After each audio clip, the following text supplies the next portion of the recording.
Are you an early stage founder revolutionizing the future of retail? Then you're in the right place. My name is Shah, and I'm an angel investor investing at the pre-seed and seed stage in retail tech, e-commerce, marketplaces, and consumer. I'm also the founder of Retail X Series, an ecosystem to help early stage founders in the retail and consumer sectors. Retail X Series includes events, a YouTube channel, a Slack community, resources for founders, and this podcast. In this podcast, I interview founders, investors, and experts in the retail space, and we dig deep into the tactics around key topics that early stage founders want to hear about. Welcome to the Retail X podcast. Hello, everyone. Welcome to the Retail X Series podcast. I'm your host, Shah. Today's episode is all about building an apparel brand from the ground up. Our guests are Andy and Siyana Huszar of Marcella, a women's apparel brand. They will share the story and how-to advice for launching and building a women's wear brand from scratch and fundraising for it. Welcome to the podcast, Andy and Siyana. Thank you. Thanks so much. Great. So happy to have you. So let's dive right in. Maybe let's start with some background. Can you both tell us a little bit about your backgrounds and why you started the brand? So my name is Siyana. I'm originally from Bulgaria, and I came to the States when I was 18 for college. And I spent most of professional life in finance after getting an MBA from Emory. I always wanted to have my own business. And as I was working in finance, I was wearing the black suits we all know and love. And on the weekends, I wanted to wear something extremely wonderful and great quality. And I had a problem. The problem I encountered was that I couldn't really afford it. So I decided to change this for myself and for a million of other women. And that's how the company was born. My background is also in finance. I did a JDA MBA at Columbia and worked for 13 years in the world of economic development and finance. Ended up building and running 2 startups in and around Wall Street. But there came a time when I realized that I really want to do something of my own. And ironically, over a first date, I met Siyana, and the rest is history. Amazing. Love that. And love where the sort of personal pain point came from, right? It was like you wanted to find things that you could wear, which is great. Okay, so I know that you started the brand on Etsy, which is really an interesting place to start versus maybe a lot of traditional women's apparel brands that would start with wholesale or direct to consumer channel of their own, like on their own website. Right. So can you talk about why you started on Etsy? Sure. I grew up in Bulgaria surrounded by fashion. Essentially, my grandmother was a famous fashion designer in Bulgaria, and she's the one who taught me everything about fashion and design. But I did not have the formal education to start a full-fledged fashion company. So I started the brand on Etsy to essentially learn about retail, fashion, design, all of the operational business side of having a company.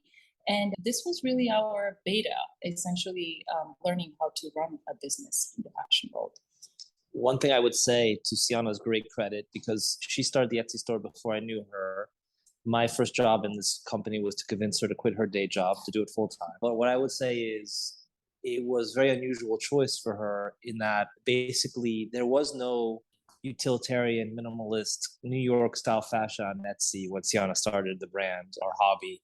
Basically in the early 2010s, she really created a vertical on Etsy. And now there are tens of thousands of stores that have ended up inspired by her and grown their own version of Marcella. But to Siyana's point, yes, the whole idea was we both were working in and around finance. We had jobs. We wanted to be sure that this was something that made sense for us from a lifestyle perspective.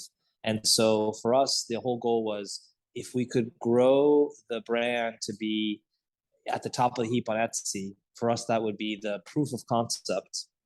We figured we'd learn a lot along the way. We probably would recruit some great people to the cause.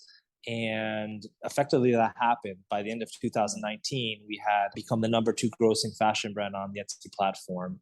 And that's really when we started to consciously scale beyond that. Before that, we were very consciously not trying to scale and not trying to grow too fast before we really knew what we were doing, so to speak. And Etsy, I wanted to mention, we are incredibly grateful for the opportunity to launch the brand on Etsy, because as a marketplace that provides the web platform and all of the ancillary marketing advertising and all of that. Like you, a new entrepreneur, you don't have to worry about those things. Essentially, there's technology, the safety of payment processing, all of that you need to worry about on your own when you launch your own website. So we were able to focus on the business side, the processes, the product, as opposed to all of that plus our web management. Yeah, and that's a really interesting point because you take some things off your plate, but in some ways, maybe some things get harder, right? Because yes, absolutely. Etsy is huge, and how do people find you? So how, in those days, how did you build that brand image and reach the right customers? Because, I mean, people are on Etsy for so many different things. Yes, you're completely right. Our main focus was high perceived value, and essentially we really focused on creating the best possible visuals of the product and setting ourselves apart from the rest, essentially using cleaner backgrounds and really wonderful models. And this was really one of the ways, and also part of one other aspect is creating an immaculate SEO strategy. Basically, we were really fastidious about making sure that people could find us based on the keywords that we were using. I don't think a lot of other businesses on Etsy were as conscientious about it 10 years ago, to be honest.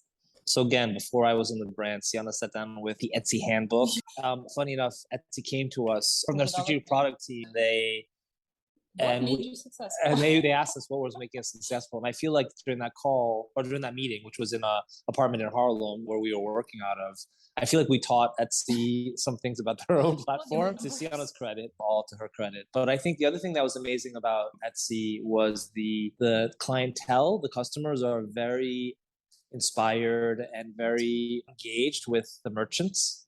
Yeah. So in the early days when because we're vertically integrated, we do our own production in-house and outsourced.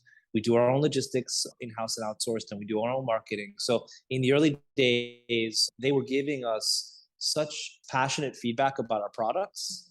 And I feel like that was it was an iterative process. It was a multi-year process.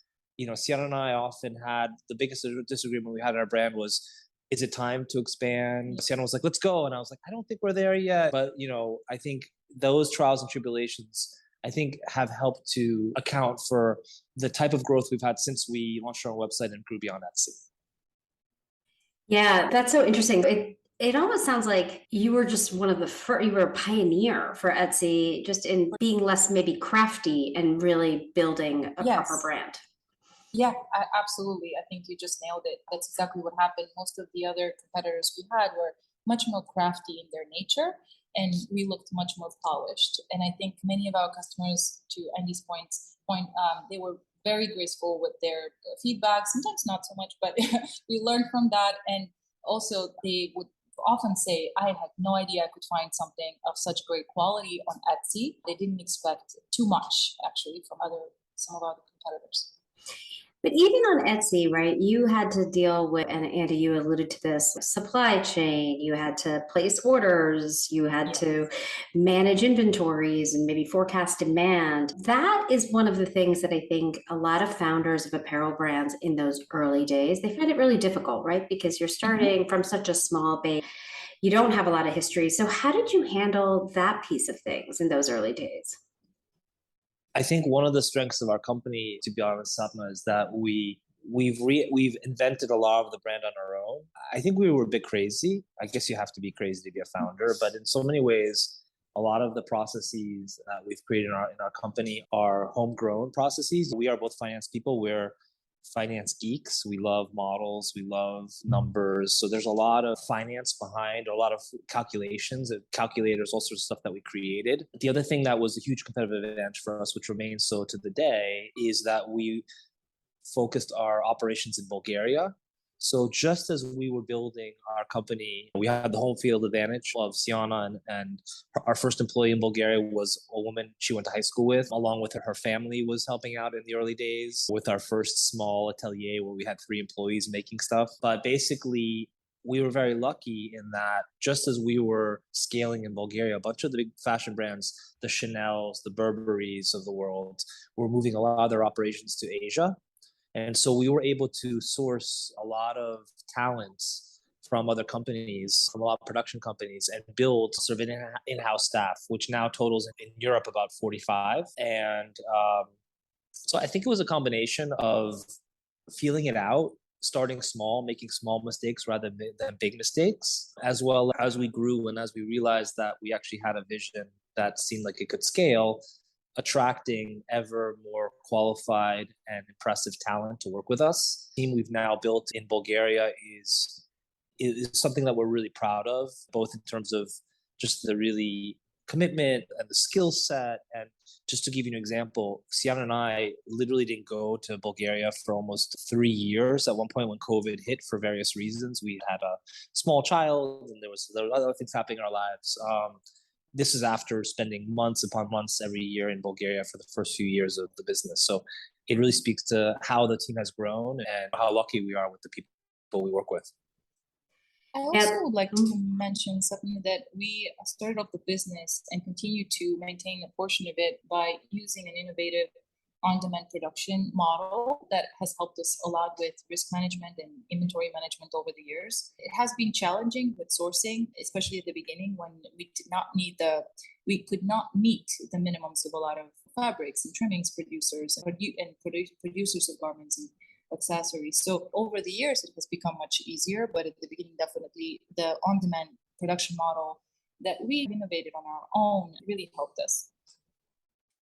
Yeah, that's a really key point, I think, because that is what you hear from a lot of founders too, particularly in apparel and accessories, is that the minimums are just so high that they can't even get started. So really interesting that you started that way. I want to pivot a little bit to when did you make the decision that, okay, this is really working on Etsy and I need to scale this brand in a different way and move more off Etsy and really think about it as now, how do we grow?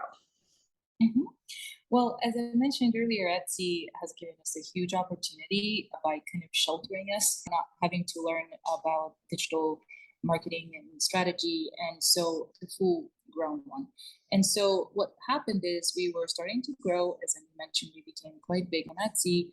And we decided it was time to build our own website where you have full control and data access to your customers and all of it, essentially the traffic and while you don't have that access on the Etsy platform, it's all kind of a black box for you as a merchant.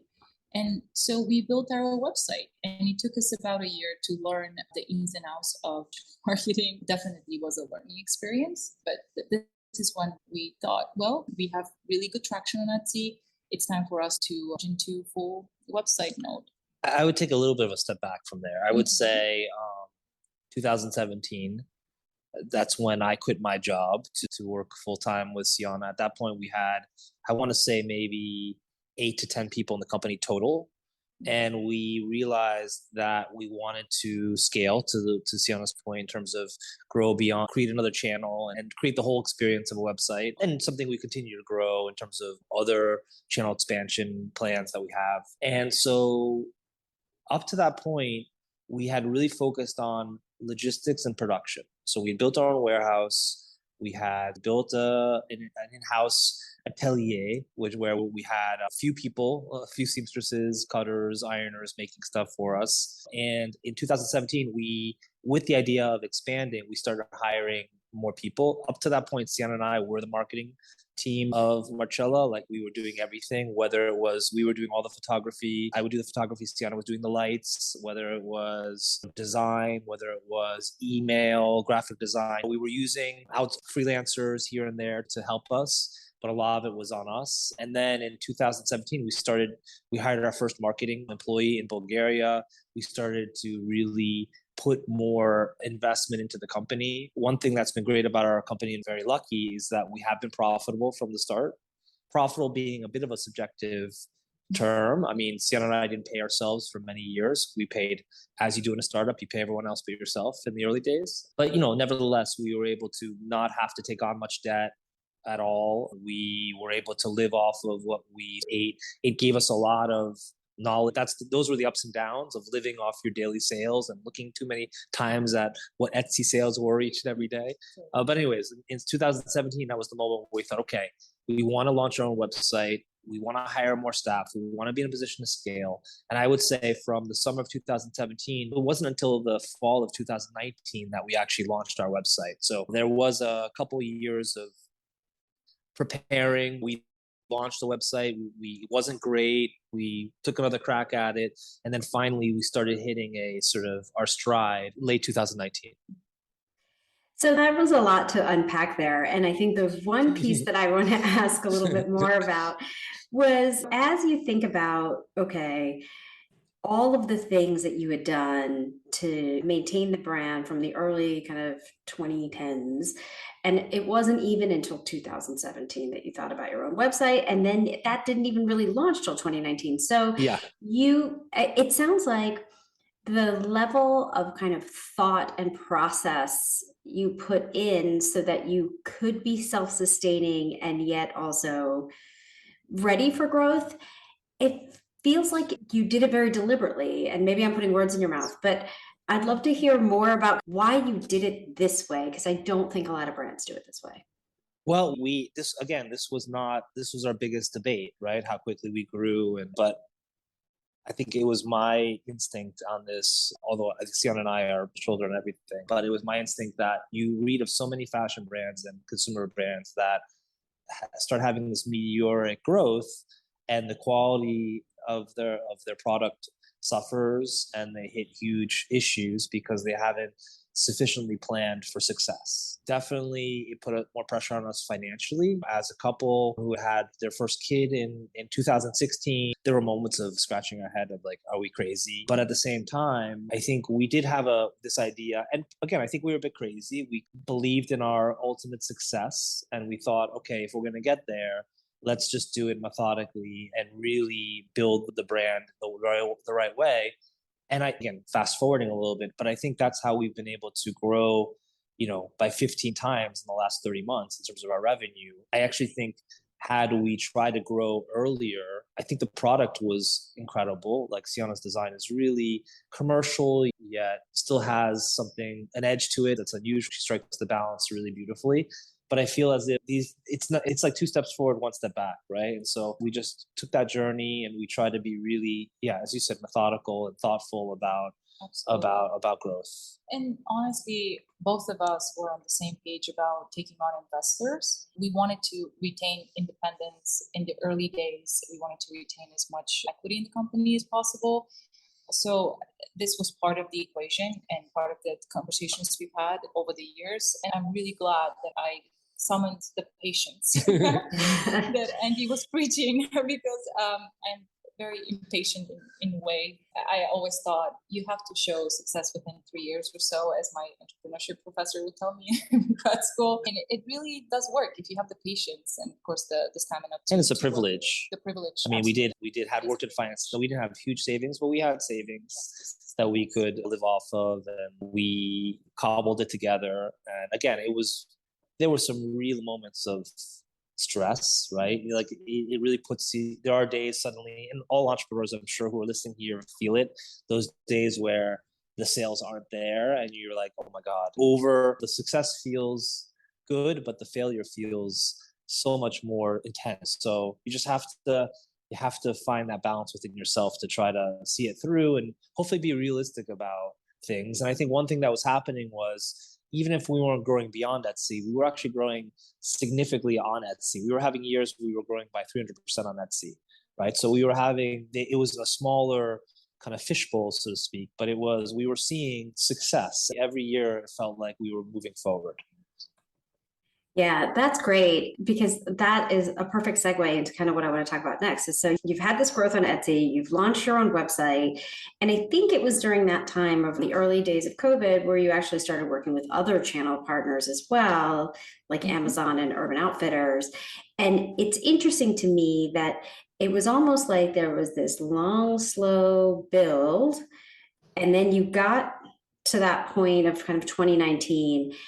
And the growth has been fast and furious since then. So let's first talk about these kind of channel partners. You were ready and poised for growth. So I'd also love to just hear more about how you put fuel on the fire. Interestingly, when COVID hit, our masks were the source of fuel. We were one of the fastest selling mask design on Etsy, and we were featured on Wall Street Journal as one of the best fitting, best quality face masks among so many wonderful brands that we admire. And it was a reverse inquiry. Urban Outfitters reached out to us as a result of this the feature in the Wall Street Journal, and we were really excited to launch our face masks on Urban Outfitters. Amazon was a more intentional project. We basically worked with a consultant to help us build out our face mask shop. And it was somewhat successful, but it was not even close to what Etsy and the website were bringing us in terms of sales. And it was a really great learning experience that led us to the conclusion that maybe Amazon was not a good fit for us at that point of time. Yeah, so it's pretty, if we ever write a book about Marcella, I think COVID would be at the heart of it. And what had happened was the beginning of that year, we launched our website. We finally got to a point where it was starting to scale. We were using some agencies in terms of paid advertising, SEM mainly. And we had a lot of our Etsy customers were coming over to the website because we have a broader selection on sort of the website. And then COVID hit. And literally, this was the moment of true panic. We had and I'm sure, again, your listeners would appreciate this, hopefully not, but we had a moment in the kitchen in the middle of March where, Siyana, I was like, wow, Siyana, I really messed up. We were way too patient. We should have grow sooner.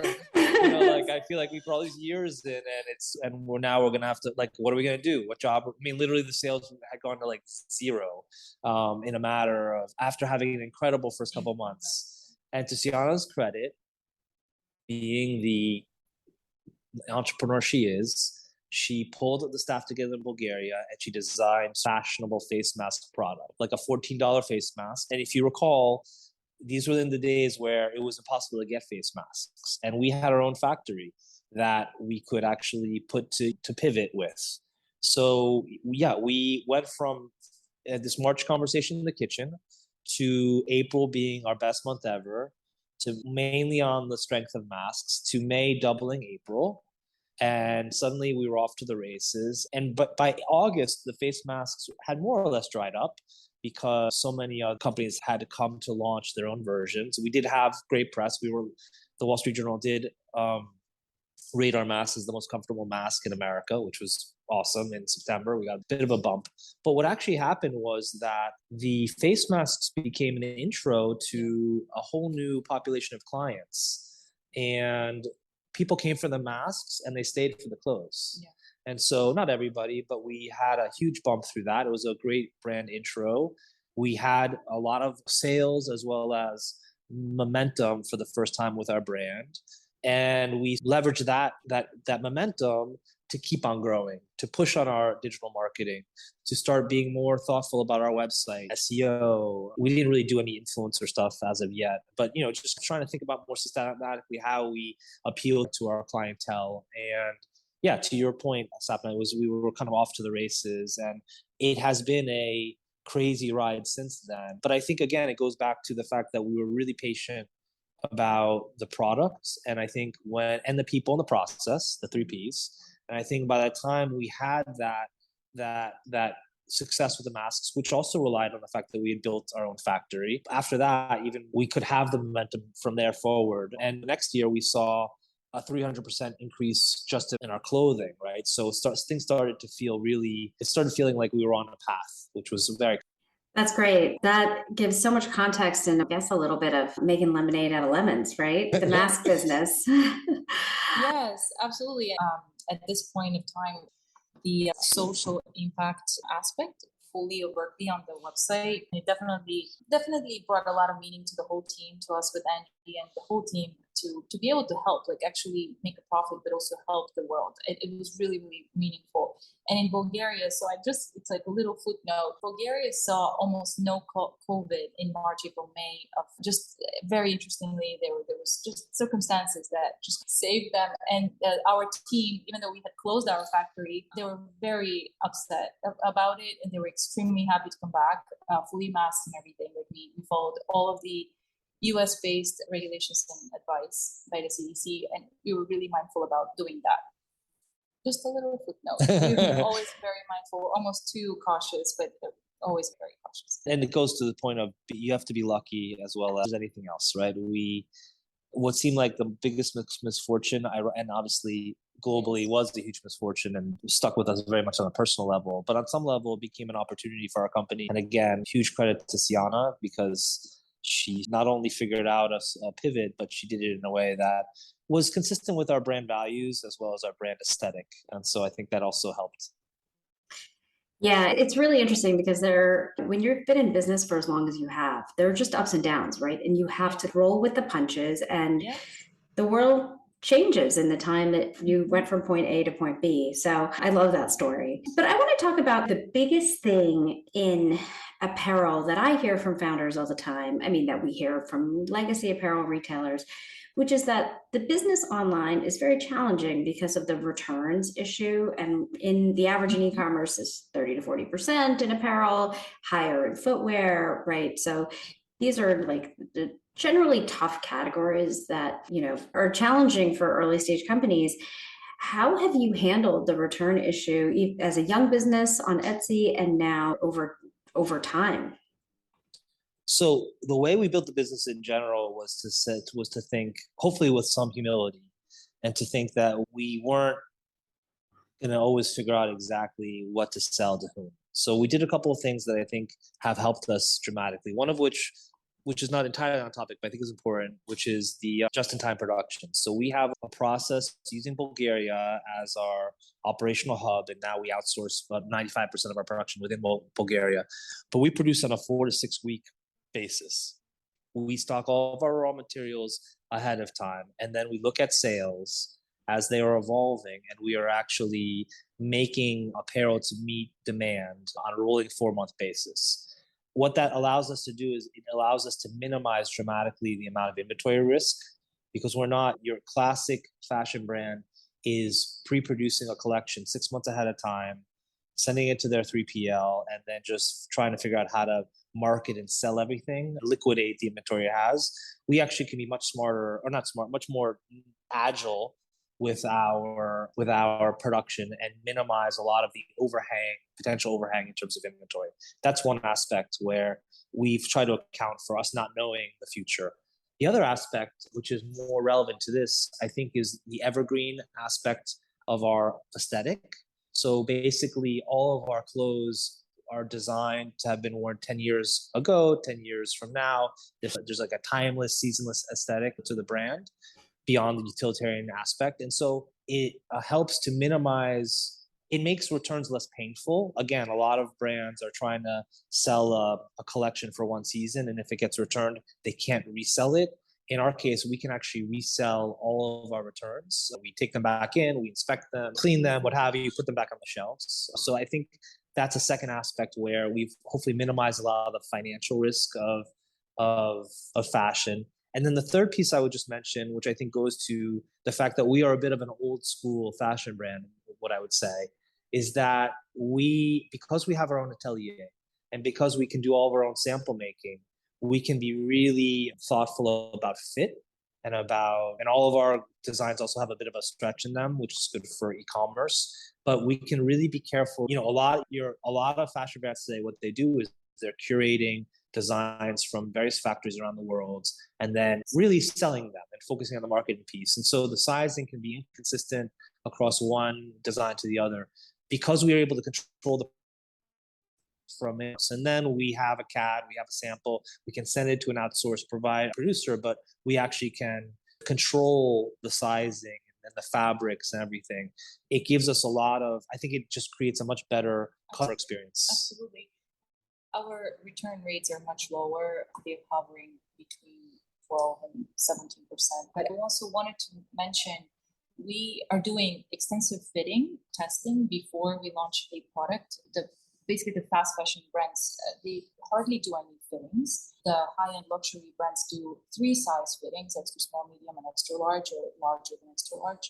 We do the 3 size fittings, and this really helps us understand what our customer would not be happy about, essentially, when they receive it. And another aspect for me as a designer is to use fabrics that are more forgiving. Essentially, even if it's not high stretch, a little bit of stretch. Even in our jeans, just would love to have a little bit of the fabric and molding in the body. I love that. I love that take on this, because it basically goes back to every question that I've asked you, which is that we have planned very thoughtfully about how we grow the brand and how we sell the product. I mean, that's really, basically, I could have asked all these questions and you could have just said that. But that's amazing. That's amazing. Part of it is that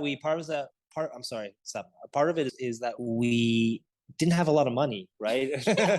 So we had to be really smart about how to economize. And we didn't do our first fundraise for many years post launching this brand. So it was about how do we be, invention is the mother of necessity. And I think one of the reasons we took, being able to take as long as we did, it allowed us to become thoughtful. I don't want to give us more credit than we deserve. We made a lot of dumb decisions along the way. It's just that we took time and we thought, right. Yeah, we made small mistakes rather than big ones. Yeah, that makes a lot of sense. Okay, you brought it up, so now I'm just going to pivot to the last thing I wanted to talk about, which is fundraising. So I think everyone listening to this knows that it is so hard to raise for apparel brands, harder than any other kind of brand, certainly harder than tech businesses. If many investors are very nervous about investing in this category. So can you talk a little bit about your fundraising? Kind of, when did you first fundraise? What have you done since then?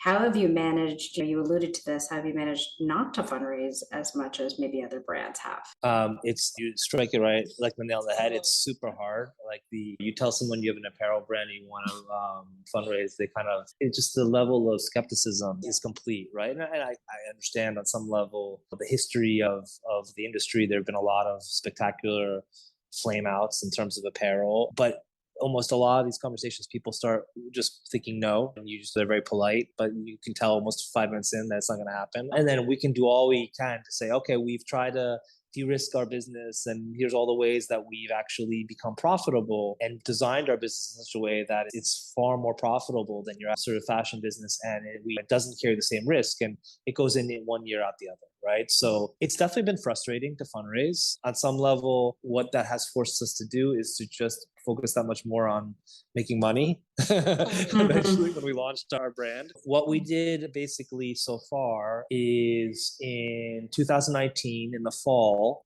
just as we knew we were about to really go deep into our website and hopefully we were on the verge of scaling, we did a friends and family fundraise where we raised about 1.3 million in capital pursuant to a convertible note. And again, half of that raise was just friends and family and knocking on doors and picking people with emails and just being very persistent. Half of that was, we were lucky in that there were a couple of regional impact funds that took an interest in us. Siyana and I moved out of New York City in 2017, right around the time of when we decided to do this full time. And we still have a place in New York and we go there a lot, but we actually live and a lot of our employees are Western Mass in Northampton, Massachusetts. Some in New York. And some in New York and some in Boston. We have an Boston office as well. A couple of like Mass Mutual, which had set up a venture impact fund locally. We were able to solicit them. And then there was another small sort of impact fund in Amherst that invested in us. So we really just tried the first round was just about competitive advantage and just trying to hit up the people who would actually listen to us and engage. And then ironically, we didn't actually try to fundraise again until earlier this year. And we decided earlier this year that we wanted to raise perhaps about $1 million to $2 million in equity, really to not, because we are profitable and we're able to redeploy what we make to keep on growing, but we wanted to have almost like an opportunity fund for ourselves. So we're now going to be launching on marketplaces and drop shipping sites, for example, Bloomingdale's and Lord & Taylor and Revolve, and Shah, doing what we learned on the Amazon Urban Outfitters side, but now launching on I think the more appropriate platforms for ourselves. And so we were thinking about doing brick and mortar for the first time next year. So we wanted to have a slug of capital effectively to allow us to put it to use opportunistically. And thus far, again, we have about 600K left to raise, and we've done the same thing. We've mainly gone to family offices and friends and family. We do hope and intend at some point to do a Series A round, even though technically I guess we could do it now with the revenue where it is, but we decided again to hold off on that because we are seeing such growth that we're trying to be as deliberate as possible about when to raise capital at the next level. And we know that every day we're learning more and more. So the longer we wait, the better we're going to be in terms of being able to scale that much faster. That's great, and such an interesting kind of thought process that you've gone through. I mean, first of all, congratulations on being able to raise, because as we all know, that's very difficult. And that giving yourself that flexibility of profitability is so helpful, right? I think it has been. It's given us a lot of opportunity. Again, we took it slow, but I think it allowed us to think about how to do this business profitably. And to your point, it's given us a lot of freedom. It's definitely not the easiest path in some ways, but now it's giving us more and more freedom to think about how we want to do it at the cadence that we think is right. And we are very ambitious. We're inspired by the Reformations and the Everlanes of the world. We would love to be the next so big social impact brand. That's really what we're striving to become. But, we're able to do it in a way that hopefully organically makes sense. Amazing. I can't thank you enough, both of you, for sharing your story and your experiences and the Marcella story. Very much appreciate your time today. Thank you. Thank you, Sapna. This was such a great opportunity. Thank you for being along with us for the ride. Of course. And thank you all for listening to the Retail X podcast. We'll have another new episode out shortly. Thanks for listening. If you'd like to learn more about Retail X Series, check out www.retailxseries.com for more information, including recordings of past events. You can also follow us on Twitter and Instagram at Retail X Series. You could also learn more about me, find fundraising resources, or submit a pitch deck at www.redgiraffeadvisors.com. Thanks, and catch you next time.